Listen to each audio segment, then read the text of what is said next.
चरित्र है। कैलासमागत्य शिवां विवाह्य शोभां प्रपेदे नितरां शिवोपि विचारयामास च देवकृत्यं पीड़ां जनस्यापि च देवकृत्ये। तारकासुर के कारण देवता पीड़ित हो रहे हैं, ये शंकर जी ने विचार किया।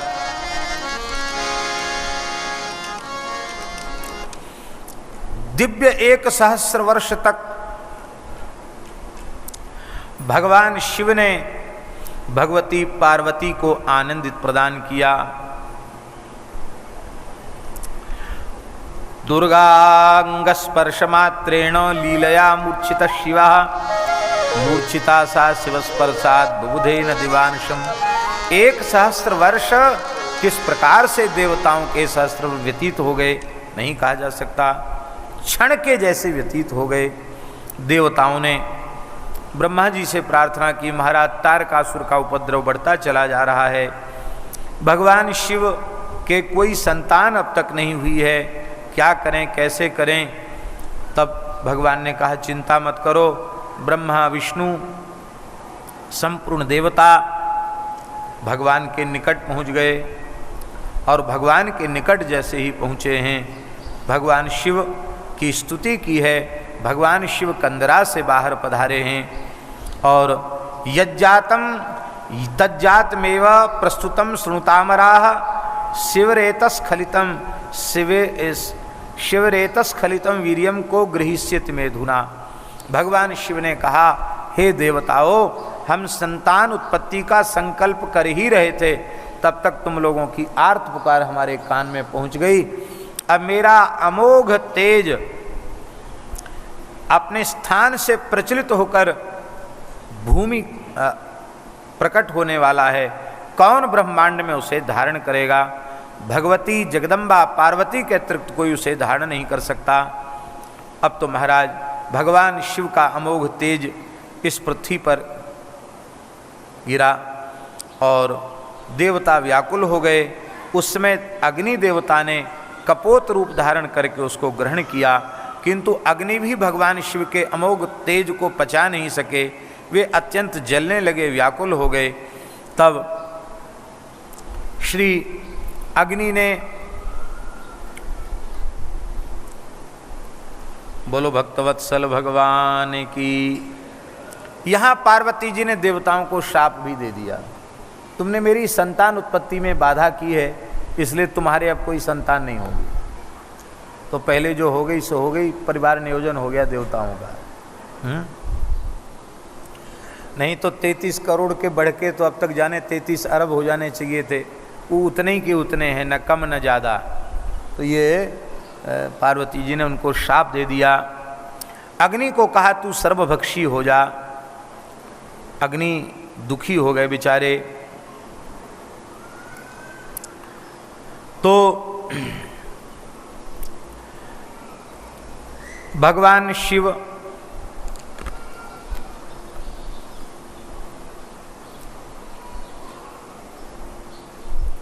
देखो, अग्नि को देवमुख कहा गया। क्या कहा गया? देवताओं का मुख अग्नि है, इसलिए अग्नि ने उसे धारण किया। इसका मतलब वो संपूर्ण देवताओं के भीतर पहुंच गया। अब देवता जलने लगे भगवान शंकर के तेज से, हाहाकार मच गया, देवता व्याकुल हो गए। भगवान शंकर की शरण में आए, प्रभु हमारी रक्षा कीजिए। भगवान शिव ने कहा कि मेरा अमोघ तेज उसे इस ब्रह्मांड में कोई देवी देवता भी धारण करने में समर्थ नहीं है। तब देवताओं ने योग बल से उसका वमन किया। वो अत्यंत दिव्य स्वर्णिम आभा वाला तेज भूमि पर गिरते ही पर्वताकार हो गया, अंतरिक्ष का स्पर्श करने लग गया। देवता अत्यंत सुखी हो गए, भगवान की उपासना करने लगे। अग्नि ने कहा महाराज मेरी जलन तो खत्म नहीं हो रही, देवताओं की जलन तो खत्म हो गई। बोले तुम किसी सुलक्षणा स्त्री में इस तेज को स्थापित करो और तब तुम सुखी हो पाओगे। भगवान शंकर को वह तेज भला अग्नि किसमें स्थापित करते। एक बार अग्नि प्रचंड हो रहे थे और कुछ पतिव्रताएं सप्तऋषियों की पत्नियां, वे माघ महीना था, स्नान करके गंगा जी में आ रही थी, ठंड से ठिठुर रही थी। उनमें 6 ऋषि पत्नियां तो अग्नि के पास पहुंच गई, लेकिन अरुंधति नहीं पहुंची। अरुंधति ने कहा कि नहीं, मुझे इसमें कोई देवताओं की माया लगती है, यहाँ अग्नि क्यों प्रज्वलित हो रही है, मैं नहीं जाती। वो नहीं गई। बाकी 6 ऋषि पत्नियां गईं, तो वो अग्नि को तापा उन्होंने, तो अग्नि ने अपने शिव तेज को उनके रोमकूपों के माध्यम से उनके भीतर प्रतिष्ठित कर दिया। पर वे भी अत्यंत व्याकुल हो गई। तब उन्होंने उसको गंगा जी में योग बल से वमन कर दिया। गंगा जी भी क्षुब्ध हो गईं और गंगा जी ने उस समग्र तेज को सरकंडों के वन में डाल दिया। और स्कन्नम धातु परिश्रवे, स्कन्न हुआ इसलिए उनका नाम स्कंद हो गया। यही श्री कार्तिकेय जी के प्राकट्य की कथा है। बोलो श्री कार्तिकेय भगवान की जय। पतितम तत्र तद्रेतो द्रुतम बालो बभूवः सुंदरस्वग श्रीमान तेजस्वी प्रीतिवर्धनः। लिख लो कार्तिकेय जी की जयंती कब आती है। मार्ग मासे सिते पक्षे तिथौ षष्ठ्यां मुनीश्वर प्रादुर्भवो भवत्तस्य शिवपुत्रस्य भूतले। अगहन मास के शुक्ल पक्ष की षष्ठी तिथि को शिवपुत्र के रूप में भगवान कार्तिकेय जी इस धरती पर आए। बोलो कार्तिकेय भगवान की। यह बात याद रहेगी कि विवाह पंचमी के दूसरे दिन है, अगहन शुक्ल पंचमी विवाह पंचमी, विवाह पंचमी के दूसरे दिन कार्तिकेय भगवान का प्राकट्य हुआ है। कार्तिकेय भगवान की उपासना करने वाला काम विकार से शून्य हो जाता है, ब्रह्मचारी हो जाता है, जितेंद्रिय हो जाता है। भगवान शंकर बड़े आनंदित हो गए। पार्वती के पयोधरों से दूध टपकने लग गया। महाराज जी वो बालक रुदन कर रहा था। उसी समय श्री वो 6 ऋषियों की पत्नियां जिनको ऋषियों ने त्याग दिया था, बाद में फिर स्वीकार किया, पहले त्याग दिया उनको, तो 6 ऋषि पत्नियां बोली मैं दूध पिलाऊंगी। उनका कृतिका नाम हुआ, मैं दूध पिलाऊंगी, मैं दूध पिलाऊंगी। आपने 6 मुख धारण कर लिए, 5 मुख और बना लिए। बोले एक साथ 6 माताओं का दूध पीऊंगा। एक साथ सबका दूध पिया और ये षण्मुख हो गए। कृतिकाओं ने इनको दूध पिलाया, इसलिए उनको कार्तिकेय यह नाम उनका पड़ गया। बोलो भक्तवत्सल भगवान की जय। विश्वामित्र जी आ गए वहां। बालक स्कंद ने कहा कि आप हमारे जात कर्म संस्कार कराइए। दूध तो हमने जन्म लेती बालक दूध पीता कि नहीं, हमारे संस्कार कराइए। विश्वामित्र जी बोले अभी तो हम तपस्या कर रहे हैं, हमको ब्रह्मर्षि पद मिला नहीं है, अभी प्रयास में हैं हम तो क्षत्रिय, हम कैसे कराएं आपका संस्कार। तब उन्होंने कहा कि मैंने तुम्हें अपने पुरोहित के रूप में स्वीकार कर लिया है, अब तुम निश्चित ब्रह्मर्षि पद प्राप्त करोगे। ब्रह्मा जी और वशिष्ठ आदि ऋषि सब तुमको ब्रह्मर्षि के रूप में स्वीकार करेंगे। ये सबसे पहले तो अपने पुरोहित जी को आशीर्वाद दिया इन्होंने, और श्री विश्वामित्र जी महाराज ने आपका सारा संस्कार संपन्न कराया। महाराज जी बड़ी सुंदर शोभा हुई। अग्निदेव प्रकट हो गए, उन्होंने चुंबन किया और पुत्र नाम से संबोधित किया। अग्नि ने अपनी शक्ति प्रदान कर दी और शक्ति को लेकर के कार्तिकेय क्रौंच पर्वत पर चढ़ गए, पर्वत को विदीर्ण करने लगे। अब तो महाराज 10 पद्म राक्षस आ गए, पर सबको उन्होंने नष्ट कर दिया। इंद्र आया, इंद्र ने युद्ध करने के लिए इंद्र आया। बालक हैं, अभी 4-5 दिन के ही बालक हैं कार्तिकेय जी। इंद्र आया और इंद्र जब युद्ध करने आया तब कार्तिकेय जी ने अपनी दक्षिण कोख से एक पुरुष को प्रकट कर दिया। ये उनका शाख नाम का गण था। बाएं कुख से विशाख नाम के गण को प्रकट कर दिया और इंद्र ने फिर हृदय में प्रहार किया तो नैगम नाम के गण को प्रकट कर दिया, पर आपका बाल बांका नहीं हुआ। इंद्र का वज्र व्यर्थ हो गया। स्कंद, शाख, विशाख, नैगम ये चारों महापुरुष प्रकट होकर के इंद्र को मारने के लिए दौड़े। इंद्र घबराया बेचारा, इंद्र भागा। अब तो सबने कहा महाराज कैसा विचित्र बालक है, खरीद दिया छोटे से बच्चे ने, ये क्या है आफत, ये क्या समस्या है।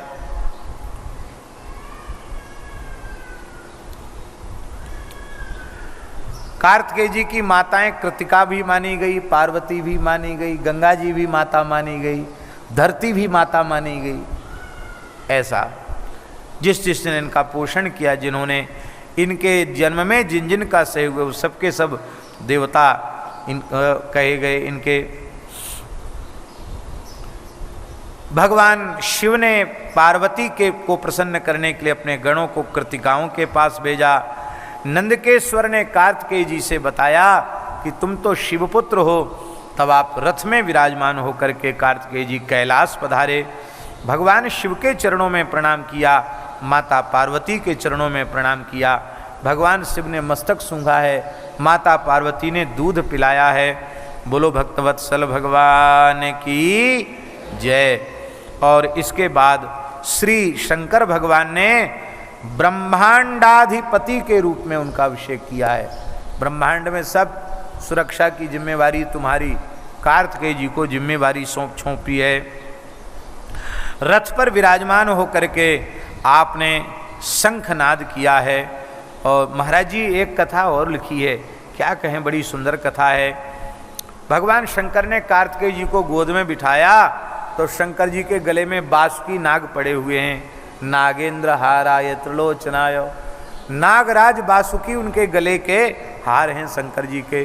बालक स्कंद ने बासुकी जी को पकड़ करके ऐसे मसलना आरंभ किया, दबाया उनको पकड़ के।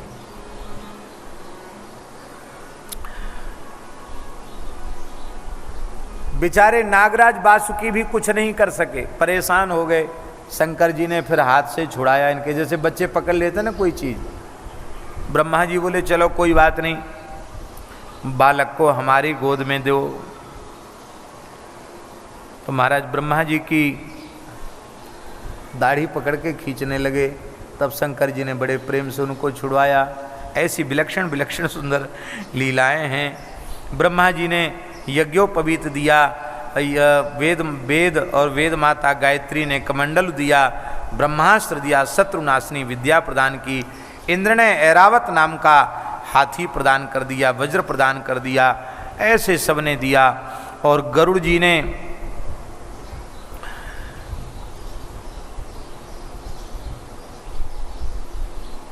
चित्रबरहण नामक अपना पुत्र वाहन के लिए प्रदान किया। गरुड़ जी का पुत्र है मयूर चित्रवाहन, ये मयूर वाहन तब से ये हो गए।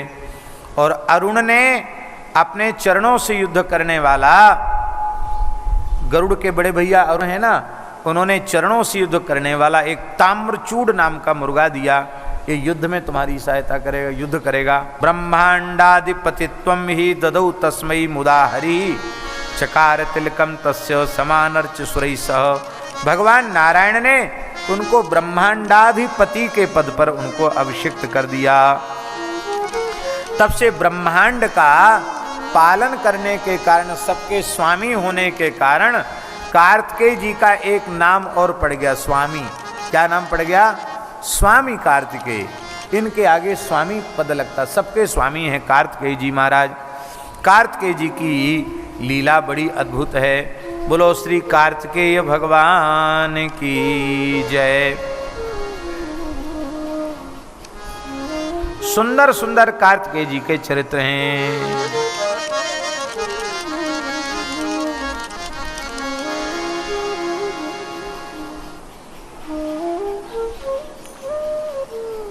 देवताओं की गर्जना सुनकर के तारकासुर अत्यंत क्रोध में भर गया। बड़ी भारी सेना लेकर के तारकासुर आया, भयंकर युद्ध हुआ। भगवान कार्तिकेय ने बड़ा भारी पराक्रम दिखाया। देवराज इंद्रादि देवता सब परास्त हो गए तारकासुर से। अंत में कार्तिकेय जी ने भयंकर युद्ध किया और युद्ध करके जो शक्ति उनको उनके हाथ में है, अपनी शक्ति को लेकर के संकल्प किया कि अब तारकासुर का वध हो जाए, और उस शक्ति के द्वारा तारकासुर का वध किया। दैत्य चारों ओर भाग गए और संपूर्ण देवताओं ने भगवान कार्तिकेय की विजय का उत्सव मनाया। शिवाशिव तथा कार्तिकेय की स्तुति की है। बोलो श्री कार्तिकेय भगवान की जय। कार्तिकेय ने बाण, प्रलंब आदि असुरों का भी वध किया। जो श्री कार्तिकेय जी के पावन चरित्र का श्रवण करता है उसके संपूर्ण मनोरथ पूर्ण हो जाते हैं। महेश्वर के 3 लिंग कार्तिकेय जी ने स्थापित किए हैं। एक का नाम प्रतिज्ञेश्वर है, दूसरे का नाम कपालेश्वर है और तीसरे का नाम कुमारेश्वर है। ये 3 शिवलिंग स्थापित किए आपने। बोलो श्री कार्तिकेय जी महाराज की जय। कार्तिकेय जी का चरित्र सुनने से संपूर्ण पाप नष्ट हो जाते हैं, संपूर्ण इच्छाएं पूर्ण हो जाती हैं, धन धान्य प्राप्त होता है, यश बढ़ता है, आयु बढ़ती है, भोग और मोक्ष भी प्राप्त हो जाते हैं। जो प्रसन्नता पूर्वक कार्तिकेय जी के इस चरित्र का शिव पुराण में श्रवण करते हैं वो शिवलोक के अधिकारी हो जाते हैं। बोलो श्री कार्तिकेय भगवान की जय। विष्णु आदि देवताओं ने, पर्वतों ने कार्तिकेय की स्तुति की है, वरदान प्राप्त हुआ है, कैलाश पधारे हैं और वहाँ देवता देववृंदों ने भगवान शिव की स्तुति की है। बोलो श्री कार्तिकेय जी महाराज की जय। अब गणेश जी का चरित्र आ रहा है, सावधान हो जाओ। हाँ? गणेश जी प्रसन्न रहेंगे तो कहीं कोई विघ्न बाधा नहीं आएगी, न संसार में आएगी और न भजन में परमार्थ में आएगी। बोलो गणेश भगवान की जय। वैसे गणेश जी शाश्वत देवता हैं, पर कल्प भेद से इनकी अलग अलग कथाएं प्राप्त होती हैं। ब्रह्मा जी के जन्म के पहले भी गणेश जी का जन्म हो गया था, एक कथा ऐसी है। ब्रह्मा जी पीछे प्रकट हुए, पहले गणेश जी प्रकट हो गए। शनि की दृष्टि पड़ने से उनका मस्तक कट गया, फिर उस पर हाथी का सिर जोड़ दिया गया। और ये जो श्वेत वाराह कल्प है, वर्तमान कल्प, इस कल्प में जो गणेश जी का जन्म है उसका वर्णन श्री ब्रह्मा जी महाराज नारद जी को सुना रहे हैं वर्णन करके। एक समय की बात है, पार्वती जी की सखियों ने कहा कि हे स्वामिनी जी, आप यहाँ कैलाश में विराजती हैं, भगवान शिव की कृपा से यहाँ सब कुछ है, पर एक बात है, क्या आपका कोई विश्वस्त व्यक्ति नहीं है। जितने गण हैं तो सब शंकर जी के हैं, कार्तिकेय जी भी बड़े पितृभक्त हैं, सब पिताजी की बात मानते हैं। अरे एक तो कम से कम आपका होना चाहिए जो आपकी आज्ञा में रहे, आपकी बात माने। पार्वती जी हंसने लगी, अरे सखियो क्या बोल रही हो, जब भगवान शिव की मैं प्रियतमा हूँ तो जितने गण हैं ये सब हमारे ही तो हैं, पराये थोड़ी हैं। बोले ये हम थोड़ी करें कि पराये हैं, पर एक आपका निजी तो होना ही चाहिए।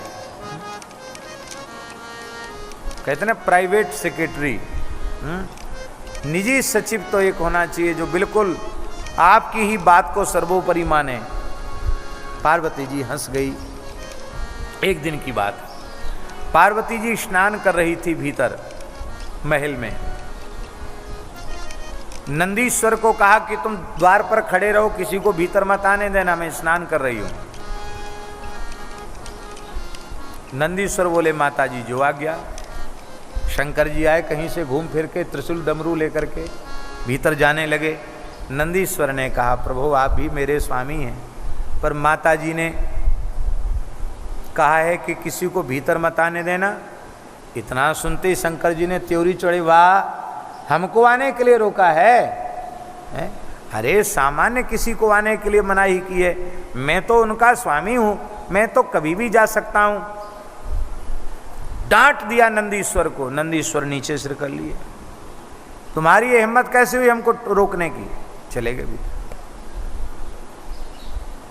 सखियों ने कहा महादेव जी आ गए। पार्वती जी तुरंत भीतर चली गई।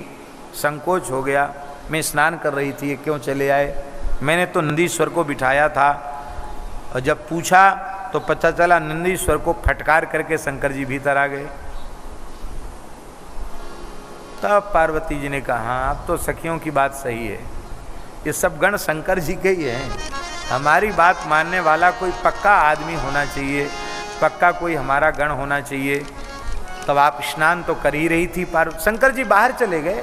वहाँ विराजे नहीं देखा, स्नान करें बाहर चले गए हंसते हुए। और पार्वती जी के श्रीअंग में केसर कुंकुम चंदन का लेप सखियाँ कर रही थी। आपने उसी अपने अंगराग को, उवटन को ऐसे शरीर से रगड़ रगड़ करके मैल के सहित उतारा। और साक्षात भगवती जगन माता पराम्बा त्रिपुर सुंदरी हैं, उनकी अचिंत्य सामर्थ्य की क्या कहना। उन्होंने हंसते हंसते हुए खेल खेल में उसी अपने उवटन से, अपने मैल से सुंदर एक पुरुष का निर्माण किया। निर्माण करके जैसे ही मुस्कुराकर अपनी कृपा भरी दृष्टि से देखा, देखते ही अरुण वर्ण का वह एक अत्यंत सुंदर युवक, यही है गणेश जी महाराज। बोलो गणेश जी भगवान की जय। वो गणेश जी प्रकट हो गए। सर्वावयव निर्दोषम सर्वावयव सुंदरम विशालम सर्वसौभाग्यम महाबल पराक्रमम। सारे अंग प्रत्यंग निर्दोष हैं, बड़े सुंदर हैं, विशाल नेत्र हैं, बड़ी सुंदर शोभा है, महाबल और महापराक्रम से संपन्न। पार्वती जी ने उनको सुंदर सजाया धजाया, लाल लाल चंदन की, रक्त चंदन की खौर काढ़ी, उनको रक्त चंदन से चर्चित किया। बढ़िया धोती पहनाई, बढ़िया दुपट्टा, बढ़िया मुकुट बांधा, अब खूब आशीर्वाद दिया। और आशीर्वाद दिया, उन्होंने चरणों में प्रणाम किया। गणेश जी ने कहा, माताजी मैं आपका बालक हूँ, पुत्र हूँ, आपका सेवक हूँ, आप मुझे आज्ञा दें, मैं क्या करूँ। पार्वती जी ने कहा, आज से तुम मेरे निजी द्वारपाल होकर के खड़े हो जाओ बाहर। मत्पुत्रस्त्वं मदीयोऽसि नान्यथा कश्चिदस्ति में। तुम ही मेरे पुत्र हो, तुम ही मेरे हो, तुम्हारे अतिरिक्त मेरा कोई नहीं है। मेरी बिना आज्ञा के किसी को भी भीतर मत घुसने देना, मैं कहूं तो ही घुसने देना। जाओ द्वार पर खड़े हो जाओ। हथियार ने दिया माता जी ने, क्या दिया? एक लाठी दी, एक मजबूत लाठी दे दी। बोले ले लाठी, खड़े हो जाओ द्वार पर, घुसने मत देना किसी को।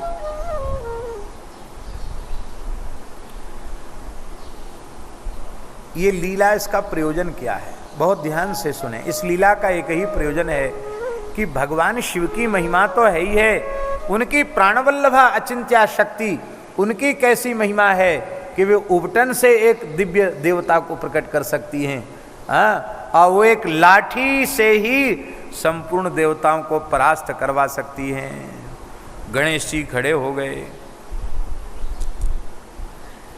और वो प्रेम से पार्वती जी सखियों के साथ जल स्नान आदि क्रीड़ा आदि करने लगी। भोले बाबा फिर पधारे। अब वो तो नंदीश्वर को डांट के घुस सकते, तो गणेश जी तो एकदम नए आदमी हाजी खड़े लाठी लेके दरवाजे पे।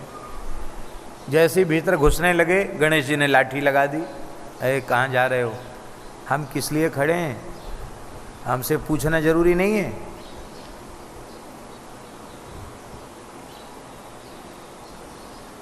भगवान शंकर को बड़ा आश्चर्य हुआ कि नया आदमी ये लाठी लेके खड़ा है, इसने हमको रोक दिया।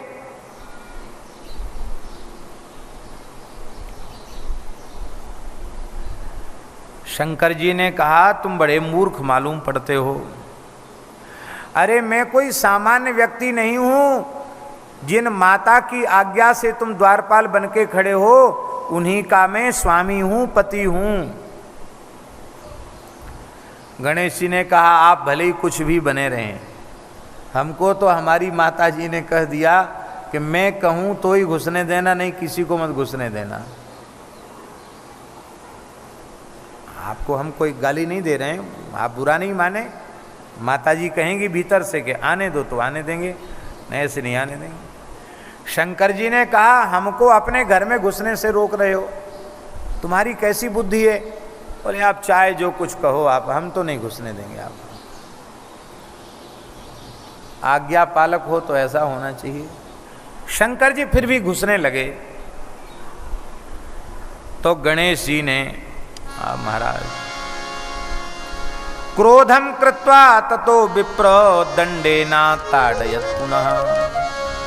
एक लाठी शंकर जी के ऊपर, जय सिया राम, एक लाठी लगाई शंकर जी को ही।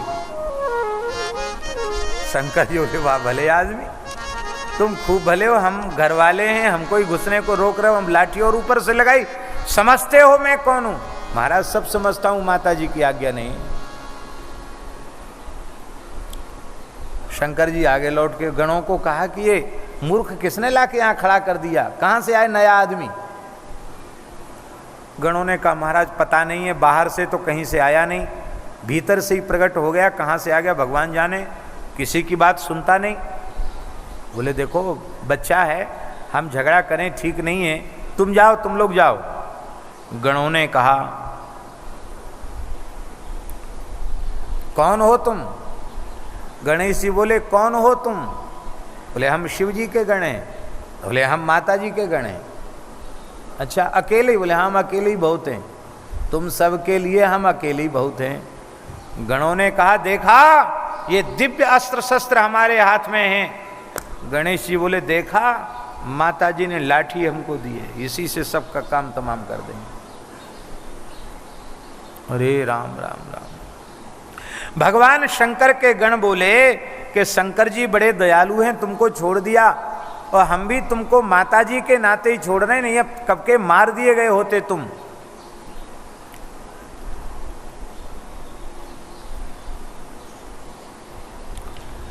गण लौट के आगे बोले महाराज वो तो बात सुनना ही नहीं चाहता, समझाया तो उसको जाए जो सुने, वो सुनता ही नहीं।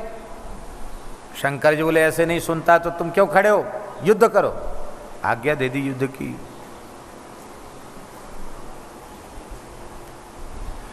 अब तो महाराज शिव गणों में और गणेश जी में युद्ध छिड़ गया।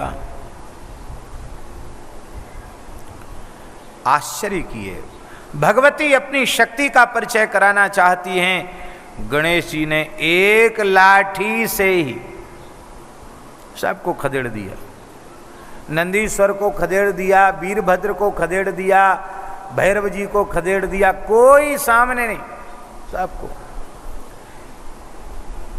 भगवान शंकर ने स्मरण किया, इंद्रादि देवता आ गए, सबको एक एक लाठी लगाई, सबको भगा दिया। इंद्र वरुण कुबेर अग्नि सबको भगा दिया।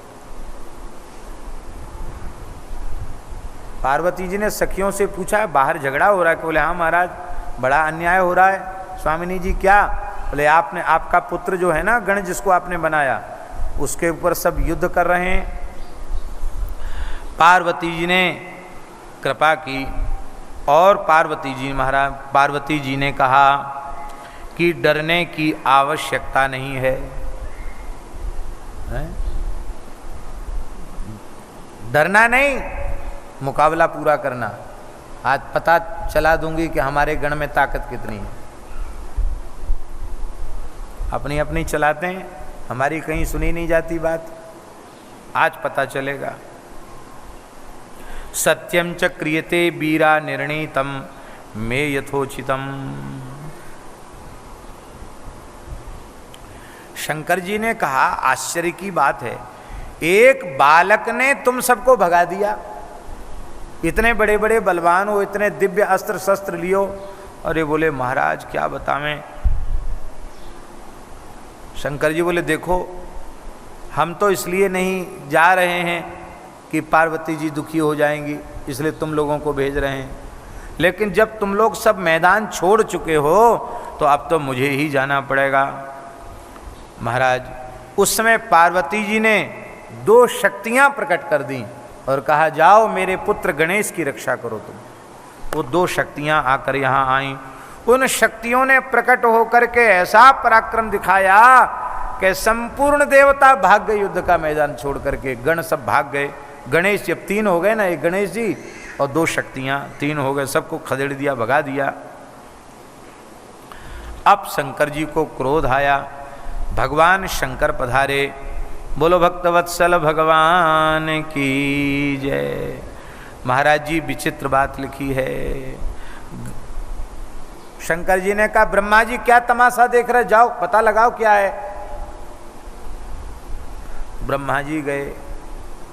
ब्रह्मा जी जैसे ही गए तुरंत गणेश जी ने उछल करके ब्रह्मा जी की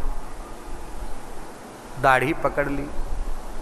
ब्रह्मा जी घबरा गए, बोले ब्राह्मणो हम अनुग्राह्या शांति करता अनुपद्रवा। हम तो वेद पढ़ने वाले ब्राह्मण हैं, हमारी दाढ़ी काहे को पकड़े, हम लड़ने वड़ने, हम तो समझाने आए थे, हमको छोड़ दो, हम चले जाएंगे, अब समझाएंगे भी नहीं। हाँ जाओ जाओ, क्यों आए यहाँ? कमंडल लेके चले आए, चले गए बेचारे, ब्रह्मा जी भी चले गए। एक विशाल परिघ उठाया गणेश जी ने और सबको महाराज परास्त कर दिया। कितने के हाथ पांव तोड़ दिए, कितनों को गिरा दिया, कितनों को भगा दिया, कितनों को खदेड़ दिया। दशों दिशाओं में सब भग गए। दो शक्तियां जो प्रकट की थी, एक तो पहाड़ की गुफा के समान मुख फैलाकर खड़ी हो गई, एक बिजली के समान खड़ी हो गई। अब तो महाराज सब देवता बड़े भयभीत हो गए। देवताओं ने भगवान शिव से प्रार्थना की, महाराज ये नई विपत्ति आ गई है।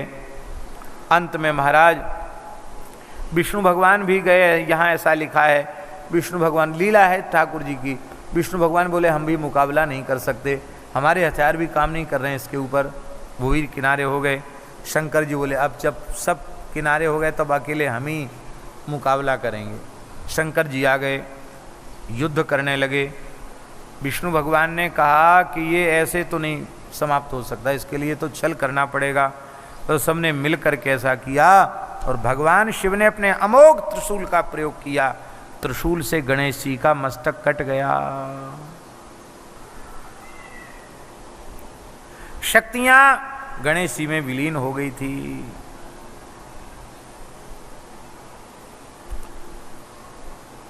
अब तो हाहाकार मच गया।